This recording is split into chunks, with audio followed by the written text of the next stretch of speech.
well, it's called interjection theory. It's a theory that I made up. Well, it's basically like if we colonize the planet, it's just like it usually starts off with Native Americans.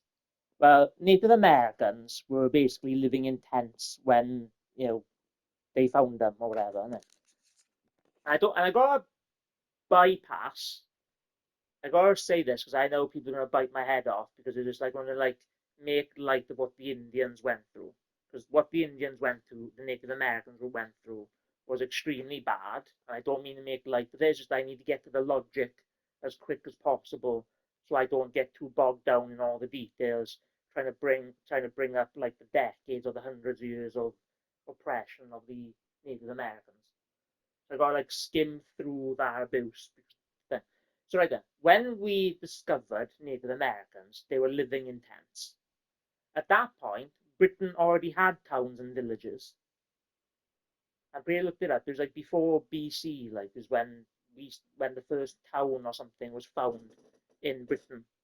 So we were at the highest stage of human development or societal development in comparison to Native Americans. If we were to have left the Native Americans develop at their own pace, by now they would only be now traveling in boats. So that would have been 600 years later. They would have only just discovered the ability to travel in boats. I worked that out somewhere like really really badly and loosely, but that's the number I'm sticking with anyway. So because what happened is you have this country that has a less quality of life, you have a country that has a sorry stage of development, you have a other country then that's a higher stage of development. When we went over, we brought our technological, intellectual, scientific, medical advances, and it's just like we copied and pasted them over into another country. And then what does then is it allows that country to develop at a much quicker pace.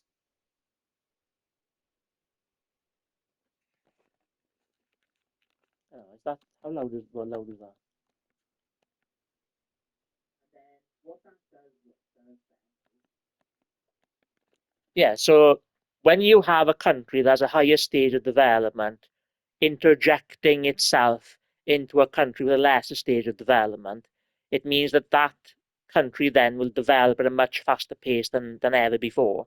Because instead of waiting like 600 years for them to like catch up and go through their own stages of development, instead we can help them jump like 600,000 years, and we can help societies jump much quicker.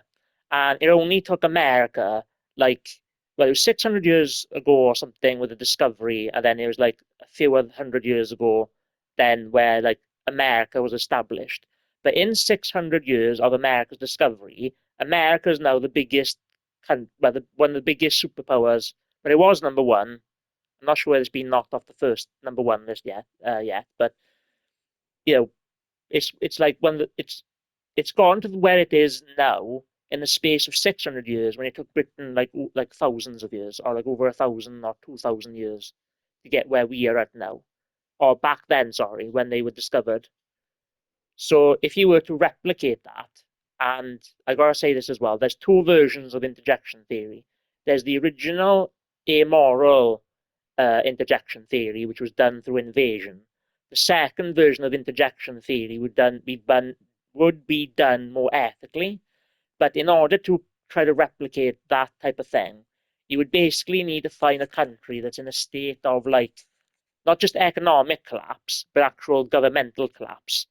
And I think I started creating my own terminology like last year, and you'd have to find a neutral interjectionary state where you have that state of the country being in an economic crisis and governmental collapse and stuff like that. And then that country then would have to accept an interjection agreement. And what that would mean is, and I got to say this point as well. So what would the prob? See, I'm jumping ahead to the problem because you have this thing called the interjectionary coalition, and what that would mean is you'd have multiple countries, and it's best I say with this with like as well like with a blank piece of land. Um, because then there'll be no people then to like resist, like to not resist, reject, yeah, kind of reject or like completely resist your, and they wouldn't agree to it, they wouldn't like it because they want their own sovereignty, stuff like that. So like to go with a blank piece of land, it'll put my mind at ease. So what you do then is you get an interjectionary coalition, and the thing with the interjectionary coalition, the problem I was about to say is you can't just have one country take this new piece of land and just say, we're going to bring all our resources and we're going to build this country up from scratch. Because what would happen then is you'd get all the other countries would be like, wait a second, you can't just, why do you get priority over this blank space of land? I'm sorry, but you're not getting this blank space of land. So what you need to do then is you'd have to have like an interjectionary coalition agreement where you'd have multiple, potentially all countries or as many countries as you possibly can. And what you do is you basically build embassies. And this might sound familiar, it might have happened or something in history. I doubt this happened the same way, but you build like embassies. It'd be like British embassy, Chinese embassy, American embassy, France, Germany, Italy, and they would all build embassies, and they would all bring their. And by the way, you might not be. Another problem is you might not. We might not even have the resources. I don't know. I don't know how to do that maths or work it out to do the research for it, but then let's say we do have the resources.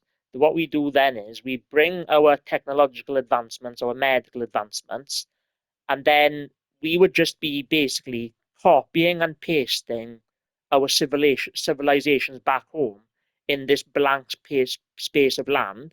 Instead of like putting like like just like people there without like I'm trying to think of how do I replicate like Native American talk Um,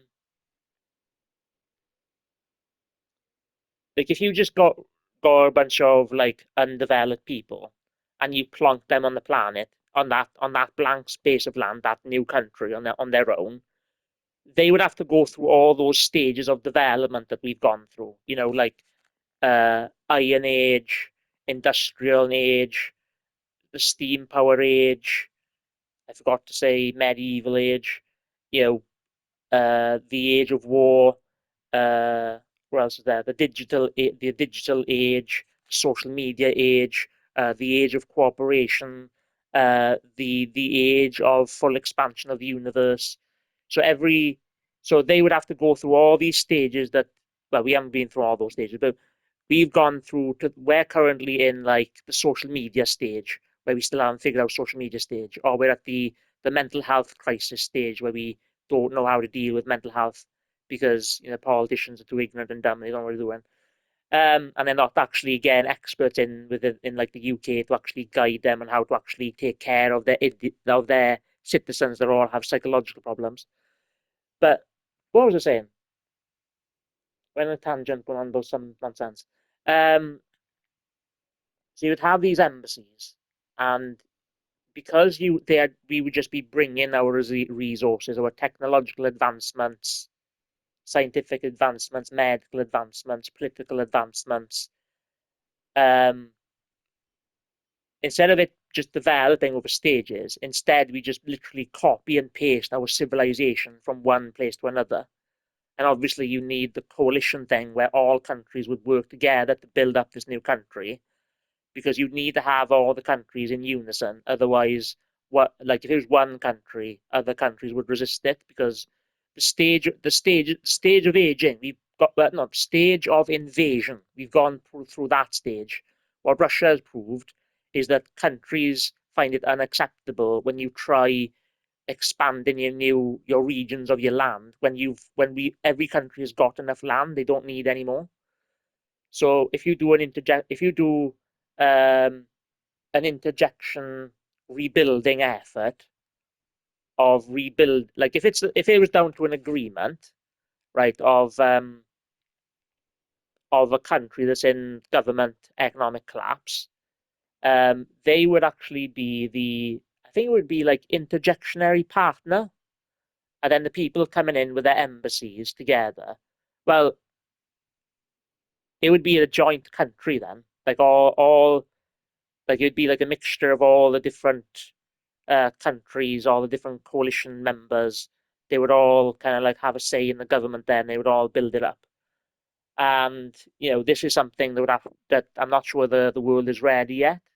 Kind of needs to be ready to be at this stage, the stage of cooperation. And then in this stage of cooperation, we can use interjection theory to basically end poverty and end global corruption.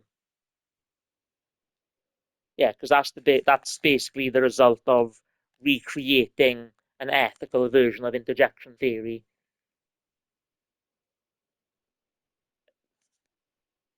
Yeah, this is how you would build up a brand new age, a brand new civilization, and how to like develop it at a faster pace to the point where they wouldn't be in poverty. But then, what are the barriers? I said the barrier where we might not have enough resources. I said the barrier of I said the problem of like you can't have one country doing it on its own. You need a coalition. It's like with colonizing space. It's the same type of thing. If we colonize space, you can't just have China going in and go, well, oh, we get this planet. No, every planet that there is, we all get an equal share. You can't if we as a planet start exploring, expanding throughout the universe, we can't just have a planet for each country. Every country would need an interjectionary coalition. Um, what other problems are there? The biggest problem is finding either the empty blank space of land, or finding a country in a state of complete societal and economic and governmental collapse.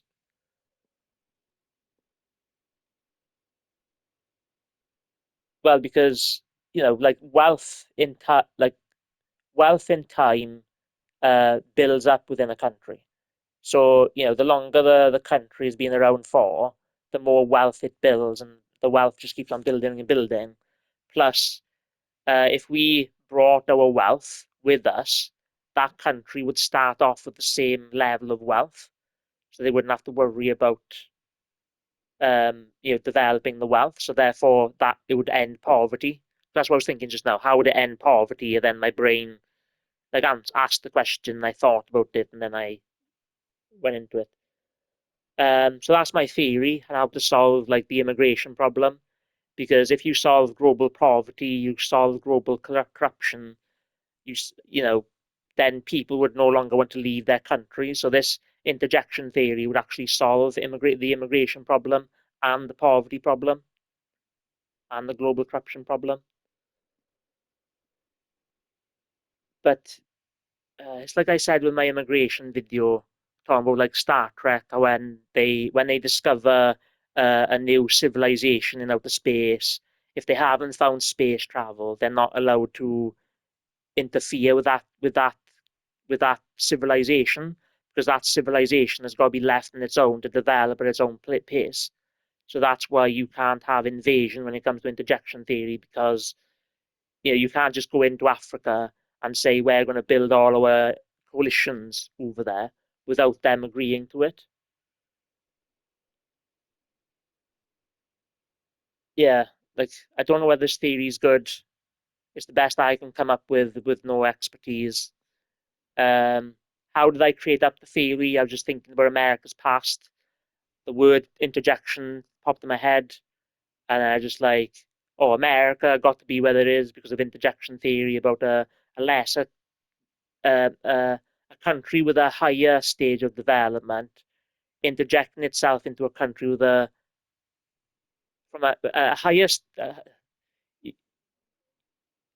interjection theory is when you have a country with a higher stage of development interject itself into a country that has a lesser stage of development, and in that it would help that country to develop at a faster pace, because you'd basically share your resources and your intellectual, medical, scientific, and political advancements.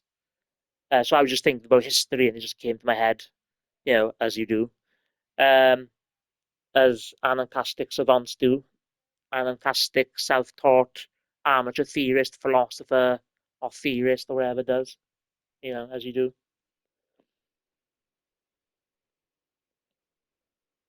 Right then, how do you, here's another one. How do you get, say you have a country and you got two like countries that are kind of like fighting over the same territory, right? And they both got religious beliefs and different religious beliefs. How do you actually bridge the gap and help them to actually find peace and unison within that country? There's a lot of barriers within this. There's a lot of problems that pop up, probably impossible. But what you do is you get the center bit of the land, right? And then that would be the neutral land. And I call this the it's using the path of agreement through the middle ground. And this has been done before, you know, unsuccessfully, down to both sides being unwilling to cooperate and work together more. It happened, the best example is with North and South Korea. They got this little neutral territory, like this little border thing where they can both meet. The buildings like cut in half between the two sovereignties, and they can go there to meet. Uh, I think the Turks done it with the Kurds. So anyway, so what you do is you get the middle piece of land, you divide it up. But obviously, like say like one of the side has got less land to the other side, then you basically cut the land in a way that's equal.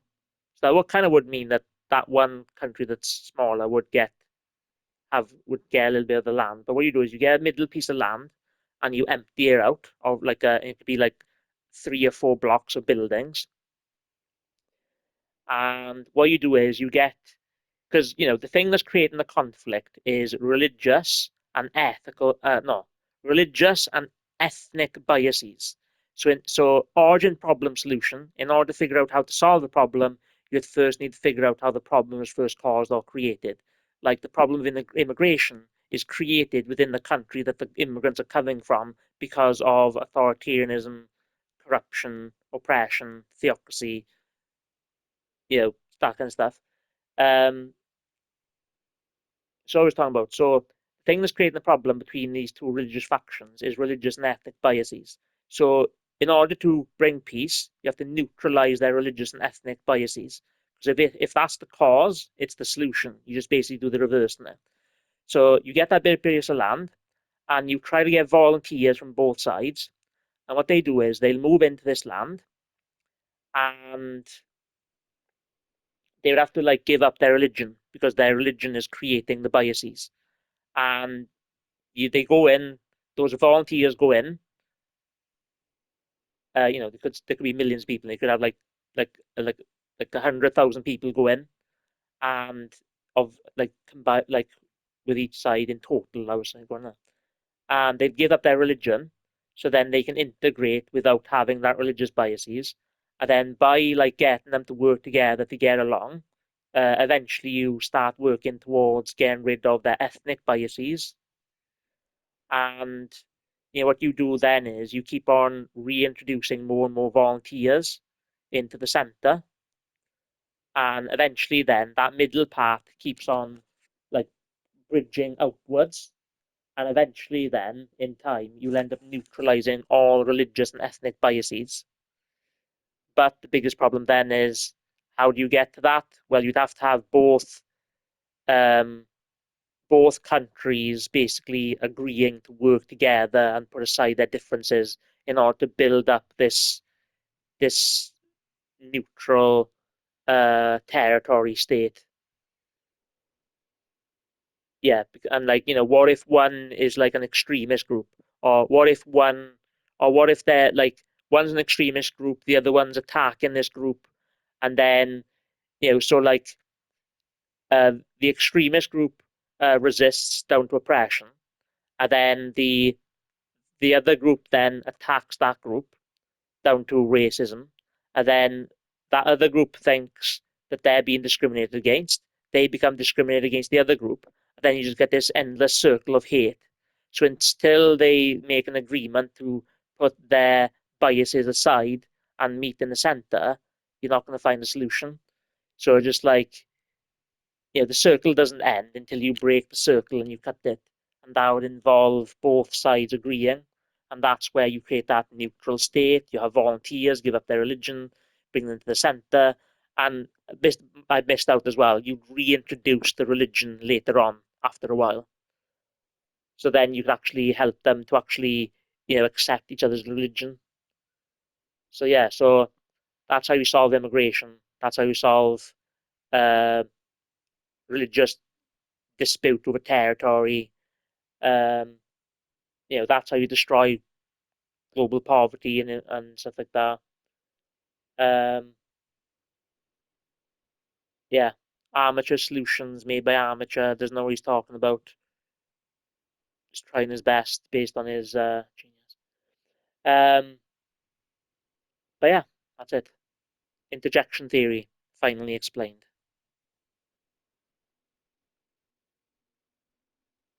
And remember, it has to be ethical, otherwise it doesn't count as an interjection theory because you can't because the interjection theory one becomes irrelevant and not recommended and extremely frowned upon, and just no, you can't do that. So it's got to be the second ethical version. And this stuff is already in sci-fi's anyway, except they don't have the interjectionary coalition type thing going on. Like if you watch like Expanse series, they colonize space in that. The difference is there you'd have like a separate group like takes over Mars, and then you'd have like the United Nations of Britain, but then you have Mars, and then you have like the Belters and like the poor like workers, and it's just like it hasn't got like a proper coalition exploring space because like the Martians basically ruined it for everyone. Probably not possible, probably high realistic, but sometimes my ideas aren't designed to be implemented. They're designed to help other people create their own ideas. Because distance traveled equals distance you can reach. If I can create one solution to a single problem, maybe from that single solution, another person creates a second solution. And then you have another two people that create two more solutions. And then eventually, then from that one single idea, like the whole thing with snakes started off as one species, and in time that species became two splintered species. Those two snakes became two other snakes, and became their own species of snakes. Snakes, yeah. Um,